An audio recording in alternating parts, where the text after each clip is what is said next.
Dziś chcę zwrócić Waszą uwagę na BMW E39. To jeden z najbardziej udanych samochodów przełomu wieków, którego wiele magazynów motoryzacyjnych tuż po debiucie w 1995 roku opisywało jako najlepszy model w klasie średniej wyższej. Była to tak udana konstrukcja, że trudno było w niej znaleźć jakiekolwiek istotne wady.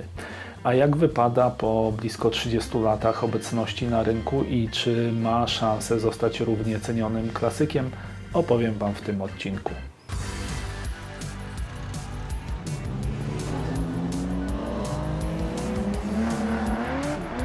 Witamy na kanale YouTube magazynu Classic Auto. BMW serii 5 z oznaczeniem kodowym E39 uchodzi za najlepsze dzieło Wolfganga Reitzlego. To gość, który pracował w BMW od 1976 roku, pnąc się po szczeblach kariery, by w 1987 zająć stanowisko szefa rozwoju produktu.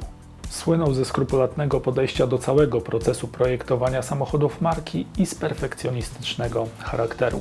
Tego samego wymagał zresztą od swojego zespołu inżynierów i to przynosiło pożądane efekty. Prace nad czwartą generacją serii 5 rozpoczęły się już pod koniec lat 80., ale odpowiedniego tempa nabrały po roku 1992, kiedy to niejaki Chris Bangle, świeżo upieczony szef designu BMW, zatwierdził zaakceptowany przez Reitzlego projekt stylistyczny modelu. Na szczęście to nie Bangle był jego autorem, a pracujący dla BMW japoński designer Joiji Nagashima. Wspominam o tym celowo, bo jak zapewne się orientujecie, kolejna seria 5, czyli E60 stworzona już przez Bangla, wywoływała zgoła odmienne reakcje. Wróćmy jednak do E39. Wolfgang Reitzle pochwalił się swoim najnowszym dzieckiem jesienią 1995 roku podczas salonu samochodowego we Frankfurcie. Pochwalił się dumnie i miał ku temu uzasadnione powody, bo następca skądinąd całkiem niezłej serii E34 wysoko postawił poprzeczkę rywalom w tym konkurencyjnym segmencie. Rywalom takim jak Audi A6 C5 czy Mercedes klasy W210. Dajcie znać w komentarzach, które z tych aut zniosło najlepiej upływ czasu. E39 nie dość, że świetnie wyglądał, umiejętnie łącząc elegancję limuzyny z dynamicznym charakterem, to wyróżniał się zaawansowaniem technicznym i zapewniał komfort godny modelu z segmentu o półkę wyżej. Dodam, że wersja kombi dołączyła do gamy rok później. Od poprzednika nowa seria 5 była znacznie większa. Miała też o 7 cm dłuższy rozstaw osi i przełożyło się to na lepszą przestronność wnętrza, choć na przykład pojemność bagażników 460 litrów w sedanie i tylko 410 litrów w kombi przy normalnie ustawionych siedzeniach trzeba uznać raczej za przeciętną. Inżynierowie BMW dopieścili konstrukcję nadwozia, które cechowało się znacznie większą sztywnością skrętną niż w E34. Było ponoć tak sztywne, że BMW uznało za niepotrzebne zwiększanie sztywności nadwozia w kolejnej generacji, czyli wspomnianym wcześniej modelu E60. W E39 sztywniejsze nadwozie zapewniało większe bezpieczeństwo i pozytywnie wpływało na właściwości jezdne. Technicznym kamieniem milowym było zawieszenie, w którym wykorzystano kolumny McPhersona z przodu i oś wielowahaczową z tyłu, ale co ważne, wykonane niemal w całości ze stopu aluminium. Aluminiowe były m.in. ramy pomocnicze, wahacze, rury rozporowe i zwrotnice. Żaden inny producent nie miał wtedy podobnego rozwiązania w seryjnych modelach. Przy okazji pozwoliło to znacznie zmniejszyć masę nierozsorowaną, poprawiając szeroko rozumianą jakość jazdy. Zresztą jeśli chodzi o masę w ogóle, to E39 mimo większych gabarytów nadwozia było lżejsze o dobrych parę kilogramów od poprzednika. Czwartą generację serii 5 chwalono również za perfekcyjne wyciszenie wnętrza, które osiągnięto montując elementy zawieszenia na specjalnych podramach za pomocą gumowych tulei i dodając potrójne uszczelnienie drzwi oraz piankę pochłaniającą hałas na słupkach okiennych. To w połączeniu ze świetną jakością wykończenia, doskonałą ergonomią, wygodną pozycją za kierownicą i miejscem dla pasażerów sprawiło, że E39 nie tylko chciało się jeździć, ale po prostu przyjemnie spędzać w nim czas.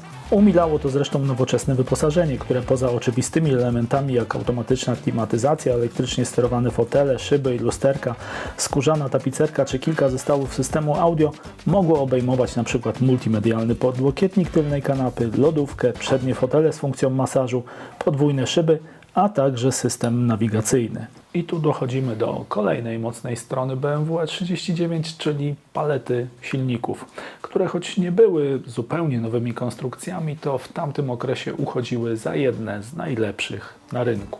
Do wyboru klienci mieli 6-cylindrowe rzędowe jednostki benzynowe z rodziny M52 o pojemnościach 2.0, 2.5 i 2.8 litra i mocach odpowiednio 150, 170 i 193 konie oraz 8-cylindrowe widlaste M62 o pojemności 3.5 lub 4,4 litra i mocy 245 oraz 286 koni mechanicznych. Po faceliftingu w 2000 roku R6 M52 zastąpiono rodziną M54 w wariantach o pojemności 2.2, 2.5 i 3.0 litra, zwiększając ich moc do 170, 192 i 231 koni mechanicznych. Wszystkie benzyniaki to jednostki wolnossące. Nie brakowało oczywiście turbodiesli. Tu opcje obejmowały 6-cylindrowe rzędówki M51 o pojemności 2,5 litra w wersjach 115 lub 141 koni oraz M57, 2,5-litrową o mocy 163 konie oraz 3-litrową w wariantach 184 i 193 konie mechaniczne. W 2000 roku dołożono jeszcze 4-cylindrowe turbo M47 o pojemności 2,0 litra i mocy 136 koni.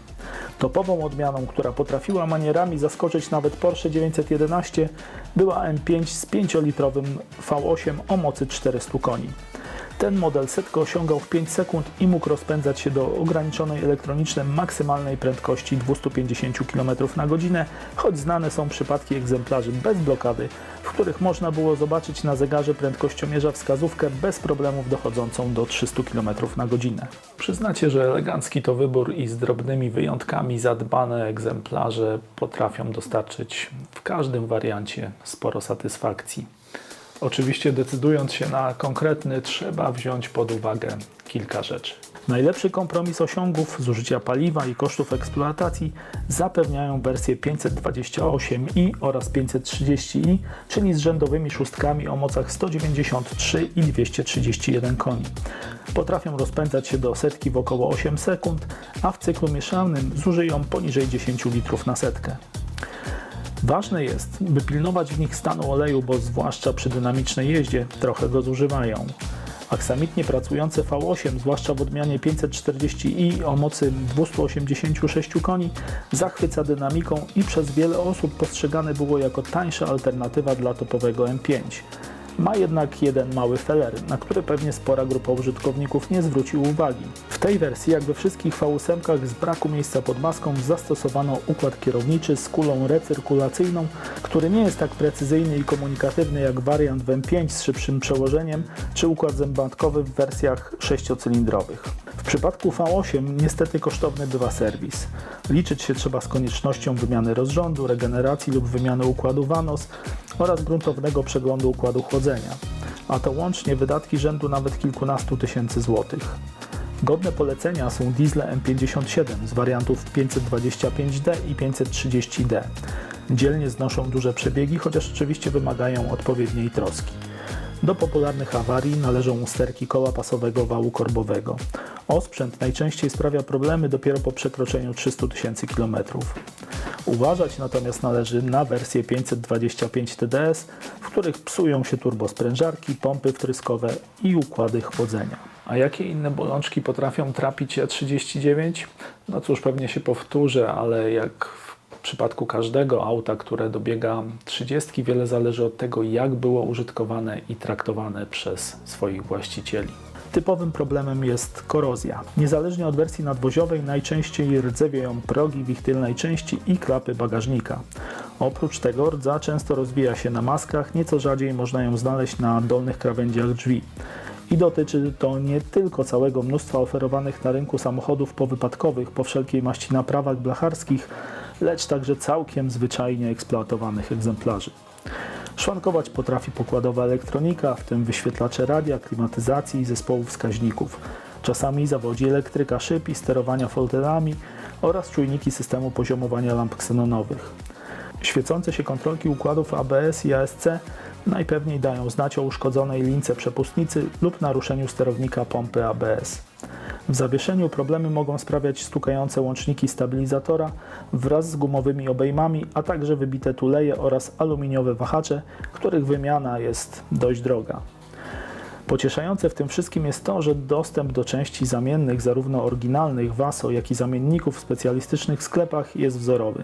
Ceny niestety czasami potrafią popsuć humor.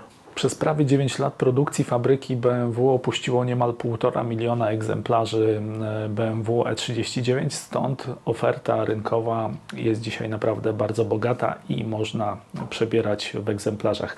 Niestety stan wielu z nich pozostawia wiele do życzenia. Fakt, da się znaleźć mnóstwo E39 już za około 5000 zł, jednak w takie okazje nie ma co się pchać.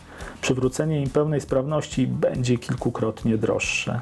Przyzwoite sztuki z co najmniej 2,5-litrowym silnikiem z przebiegiem poniżej 200 tysięcy km i bez korozji coraz częściej kosztują między 30 a 40 tysięcy złotych, choć zdarzają się już oferty sięgające nawet ponad 90 tysięcy. Najwięcej, bo jakieś 120-140 tysięcy złotych trzeba zapłacić oczywiście za M5, ale w ich przypadku ceny windują nie tylko osiągi, lecz także fakt, że wyprodukowano niespełna 20,5 tysiąca sztuk tej generacji. Taniej raczej nie będzie. Dla kogoś szukającego reprezentacyjnego auta z charakterem BMW E39 jest doskonałą ofertą. Przyznam, że 4. seria 5 to zdecydowanie arcydzieło swoich czasów, które pokochali użytkownicy i fascynowali się nim celebryci. Konkurenci musieli się sporo nagimnastykować, żeby jej dorównać. Próbowało Audi A6 drugiej generacji, a Mercedes klasy E W210 aż rdzewiał z zazdrości. Śmiem nawet twierdzić, że następca E39, czyli E60, nie był już tak dobry. Jeżeli chcesz prenumerować magazyn Classic Auto, zapraszamy na stronę www.classicautomag.pl/sklep. Link znajduje się w opisie tego odcinka.